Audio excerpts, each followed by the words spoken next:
Can you believe that it has been 1 year since Ruben Amorim was hired as Manchester United manager? Might feel a bit longer for some Man U fans, depending on who he has. It was announced on November 1st, 2024. If you recall, Amorim stayed with Sporting CP through the international break before managing his first game on November 24th.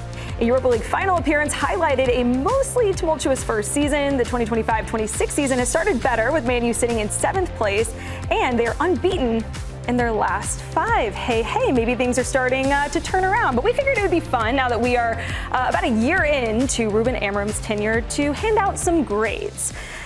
Oh boy, get ready, folks. And we're going to start with the results. So let's take a look at what some of those have been. He holds a 21-14-19 record across all competitions, which puts his win percentage at 39%. He's 12-9-17 in the Premier League, which is just 15th best, by the way, in that span.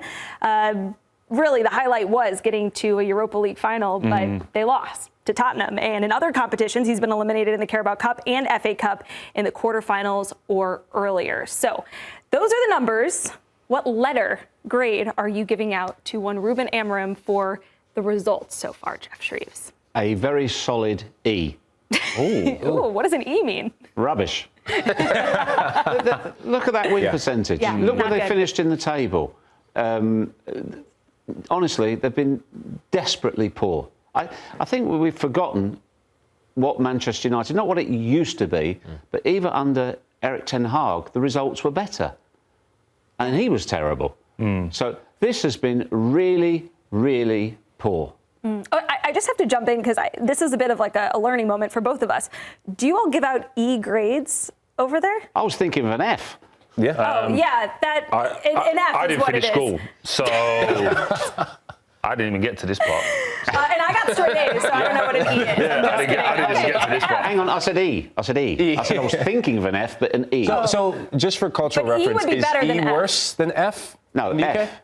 F is F. Yeah. F is E the or worst. F. And Okay, E F comes is F. before F. So, Yeah, E is better than F. I mean, So I said E. yeah. we don't do We don't E's do in E's in America. America. So, Oh, right. Sorry, I lost that bit. Okay. Don't do that. Hey, we got there in the end. It's a good job we didn't have a pre-production meeting or talk about this. It's fine. I guess from a context standpoint, the letters that we use are A for great, B for good, C for average, D for and F for just plain rubbish. Do you use T for thick? For me, now we got that the out results of the for me, I would put as a D. I think I will give him the benefit of the doubt because as we get out a little bit earlier, if you let me finish, you'll understand why. What happens is they've had a lot of change, and I mean not only players, but culturally, he's tried to get a load of things changed over. Tactically, he's changed a lot. I think he has got to a final. He has beat Liverpool, that give it a little bit more, but he has had some massive losses to the likes of Grimsby, to Tottenham in the final as well. So for me, it's a D, but slowly improving week on week. I'm going to give it a D+, mostly because I'm looking forward, right? This is about pushing it forward with Ruben Amorim. Last season, this would have been an F- if we can even get that.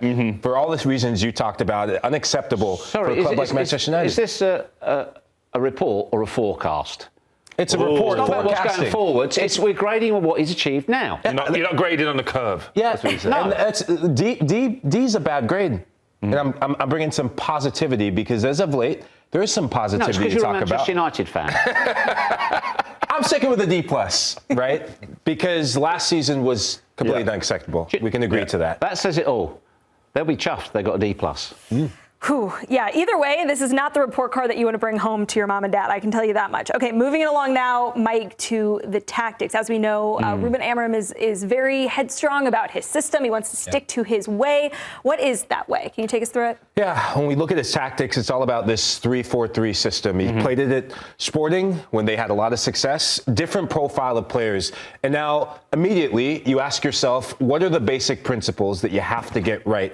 I look at the fullbacks first and foremost, and you're going to go through a different part of the field. But when I look at the fullbacks, I look at Amad Diallo, who has been arguably the most important player that Ruben Amorim has impacted in this Manchester United side. And as the iPad is giving a little bit of problem right here, I'm just going to put it by finger. So when you look at the two fullbacks, he's had to repurpose fullbacks, whether it be a winger in Amad Diallo, who naturally wants to get up here. I see him being the outlet. So Ahmad last season, the big difference from him, he would spend too much time almost overthinking coming back in the build-up. Trying to be a defender. Yeah, Ruben Amorim tried to put so much emphasis on the build-up, and it was this disconnect between the front line, starved of service. This season, he said, all right, you two boys, Brian Mbeumo, you stay close to the striker, playing in this pocket here. Amad Diallo, you come up as my outlet. And you think back to the Liverpool match where they overloaded on that side with your Brunos, with, Cunha was playing on almost as a free roaming false nine or wide forward, but they would ticky-tack on that side and then launch it diagonal to the likes of Amad Diallo, who's giving width up here, sometimes even all the way up here, and Brian Mbeumo coming in the half spaces, which if you're a Virgil van Dijk or an opposing center back, it's a nightmare because your fullback's already committed high. Do you stay with Mbeumo? Do you now come out in the channel? So it's a different variation of what he was setting the foundation for last season. And I think the big thing he can now evolve is because he has a Premier League proven goal scorer and attacker in Mbeumo, who has great positioning as well as finishing. But Troy, you had talked to me before we even came on air, and you said you were big on the midfield because that was a massive, massive void for United last season. Yeah, and I think this is the area he has to get right if they're going to be serious pushing for Europe. I think we can all agree the back three are very good. They're good defenders, good 1v1 defenders. They've got pace, they've got strength, got everything you need in that regard. Also got a natural left back. Martinez is there. They've got Shaw as well, who can play in those situations. But for me, they lack legs here. And what the problem was, I found early on, was the game got stretched really quickly. So they'd start off nice and compact, as you can see. Naturally, the strikers then would go and try and press. The defenders naturally wanted to go back. And these two in midfield here, Casemiro and Bruno Fernandes, just got exposed. And I think the difference you're seeing this year is with Cunha, with Mbeumo, they can keep the ball up the pitch. It allows everybody to come up, and it just keeps the lines and the distances a lot shorter, a lot more compact, and they can get after it. So for me, for them to start being considered to be in the top six, I think they have an opportunity this year just because they're not in Europe. The less games, hopefully as it goes on, they can be better. But I would expect them in January to be aggressive in the market, trying to get a ball winner in there, someone who's quick. And for me, I like Thuram at Juventus. Somebody like that. Player that drives forward, gets after it, but they have addressed the goalkeeping area as well. So a lot of positives in a short space of time. Okay, so it sounds like the marks for the tactics will be a bit better than the marks for the results. So for me, I'm a big fan of what he does. I'm a big believer in managers and coaches who stick to what they're doing and ride the rough storm. We see with Arteta, when he first came in, there were some big calls to be had. For me, I'm going to give tactics, I'm going to go A-. A-. Jeff? I'm going to be very generous and go C, because tactics are part of results. And I agree with Troy. And if you were doing tactics based on results only, that would be an F as well. But I'll go C because I admire the way he has stuck to the way, and I think it's far more nuanced than. Yeah, of course. 3-4-3, and it's interchangeable. We can't get stuck on that. It's not as black and white as that. But at the same time, worst ever finish in the Premier League. Yeah, you got to find ways to win. Yeah, so I think he could have been more flexible. I think I've just got caught up in the happy hour. I'm going C. I'm not when Jeff is a professor. I'm in I'll tell agreement with you, that Shreevesy. And as I said, I'm thinking more about the little nuances he's changed this season because of the players that they've gotten in the market now. And I look at the front line, right? You have your Mbeumo's, you have Cunha's, who are settling in and becoming their own sort of player. So I'm going to go B- in that, because what will drive it forward, you still need a healthy and good Benjamin Šeško. When Šeško is kicked on, he had a brief flirt in that. You think of the Sunderland match. Right? He had two games, two matches where you thought he was about to kick on. He hasn't fully kicked on yet. I do agree with that. But that will be the icing on the cake. If Šeško can kick on, or when he can kick on, big if right now with his injury, that will change and upgrade that grade.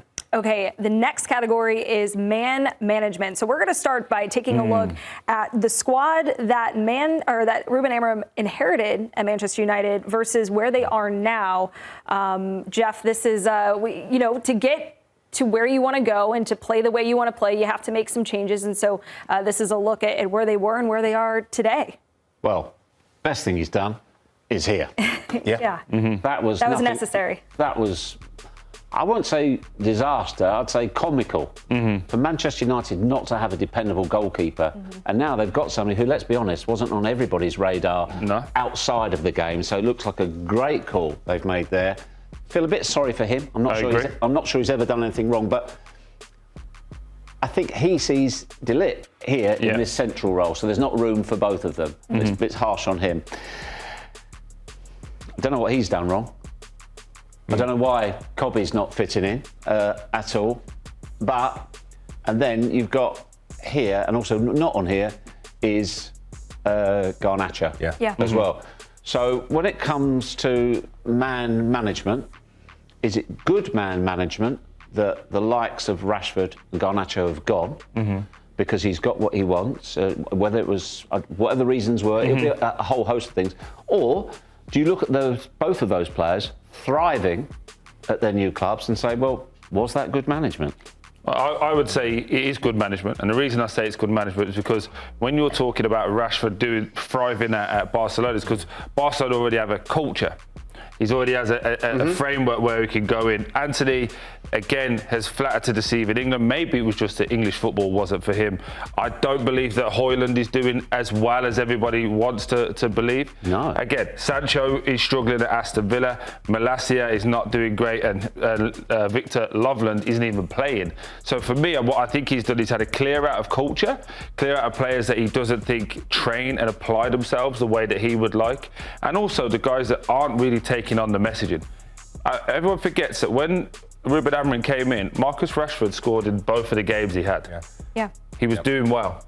It's when he turned up late and when he didn't adhere to what he wanted to do around the Manchester derby, that's where he got rid of him. He got rid of Garnacho.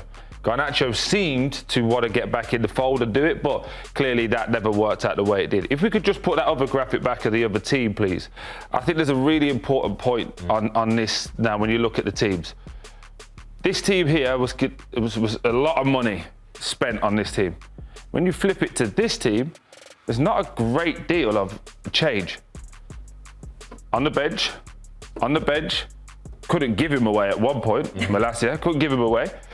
Obviously been injured, on the bench. So a lot of what they've got is still in the building. It's only really these three key areas, as Michael alluded to, that has changed for me. And I think when you look at it, it's been a lot more about building culture, and you hear people talk about processes, culture, but he had to change it all. Where has his resurgence come from? How come he's back in fashion? I mean, not long ago, he was dead as a duck. Despite what he'd won in world football, no legs, couldn't run, misfit. And that's what's happened? Is that good management? No, that's a tactical breakdown that we were just talking about. Because when you get to a certain age, and unfortunately we've been there, you could do it when you're young, you can get here, there and everywhere. You have to remember, Casemiro at Real Madrid, his job was to break it up and go to Toni Kroos and Modric, have the ball. And they would keep the ball for 20, 30, 40 passes. At Man United, it didn't have that, and it was very much end-to-end. So for me, the tactical, that's why I give him an A minus, is because he's been able to recognise, right, I don't have better players available at this moment in time, so I've got to tweak a little bit and make sure the team come up and down together and make sure Casemiro isn't exposed in there. So for man management, for me, sorry Michael, I'm going to go... I think you have to go at A. I think you have to go at A because he's made the big calls. And I keep using Arsenal as a point of reference. When Arteta got rid of Ozil, Aubameyang, Lacazette, at the time, everyone was going, what is he doing? You can't do that. But what he did is created a culture and he let everybody know, I don't care how big you are, if you're not ready to play for Arsenal in that situation, for Man United now, you get moved on. Yeah, I'm going to go an A minus because, Geoff, I remember the first time you were in, you would ask the question, who can Ruben Amorim trust? And we both agreed, Harry Maguire. Yeah. Right? That's brilliant man management. He's brought a player like Harry Maguire back in the fold. And he's brought other players. Matthijs de Ligt is up there for player of the season for Manchester United right now. One of the players that people don't talk about enough because Bruno and Casemiro are playing a bit better in the midfield. I just think there's so many stories and so many players, so I'm going A minus. Okay, Geoff? B. B. Okay, so we've got the vibes category next. Geoff, what grade are you giving? I'd go high because I like the way he is in press conferences. He takes it on the chin. He says aloud, "Am I the worst ever Manchester United in history?" Maybe. And so he wears his heart on his sleeve. He's honest. He's open. The one thing I'm going to slightly downgrade him on, the one thing which it drives me mad, I think is a terrible, terrible look. The fact he won't watch penalties. He won't watch his team take a penalty. Yeah. I'm sorry. I'm with you. I'm sorry. But that absolutely kills your vibe. But that Grimsby game, that would have probably given him nightmares. So he was just watching out for him. You can't do that. Just kidding. You can't. Look, I don't want to disrespect the man if that's what he does. I just think it's a bad look. Other than that, though, it's a tiny. I'm nitpicking. All right. Well, I'm going to turn my back while you give your grade. I don't. That knocks a bit off. So B. Ooh. Okay. My parents would not be happy if Geoff was my professor. I don't blame them. I'm gonna give vibes. I'm gonna give an A because for me, I like the honesty. I like to know where I'm going. I don't like grey areas. He's always open. He's honest. The reason he's not an A+ is exactly what Geoff said. I need my manager to be able to watch penalties. Come on. It's a bit childish going to sit down and covering your head. Let's get it going, move forward, and for me, it's an A. Okay, Yeah. Lahoud? I want to ask, who thought Manchester United would be in the top 7 this point in the season? Sorry, this is a report, not future. You thought? Yeah, I thought they'd finish in the top 8. You're one of one. Before the season, I said they'll finish in the top 8 because they're not in Europe. Yeah, I think they've got a bit more of a clearer run. They can spend more time on the training pitch. Yeah. And I also thought the pick and place of Cunha and Mbeumo would enhance the team. I still think there's a long way to go, but that was kind of my outside bet. Yeah, Okay. you are one of one, my friend, because I didn't have this on my So bingo card. I've been told that a lot in my life. I can tell you didn't have this on your bingo card, and I don't think most United fans, even with the signings, had this because of how dreadful last season is. 100%. So vibes for me are B+, because we're talking about fine margins. Manchester United could be in second place right now in the Premier League. They need to tweak a couple things. They're on the verge of turning things around. So B+ for me, given how terrible they were to be where they are now, it's a big vibe change. Well, the machine is churning out the final grade. I will say, I just glanced over. I'm like, was Troy grading Pep Guardiola here? Like A-, A. No, I'm just kidding. The final grade, because of the results, comes out to an average of a B for Lahoud, and for Geoff, C+. C+. I'm not happy with that. Why not? I'd have made it a D. Okay. No, I'm serious. I'm serious. Yeah? Not, 1 year in charge, not good enough.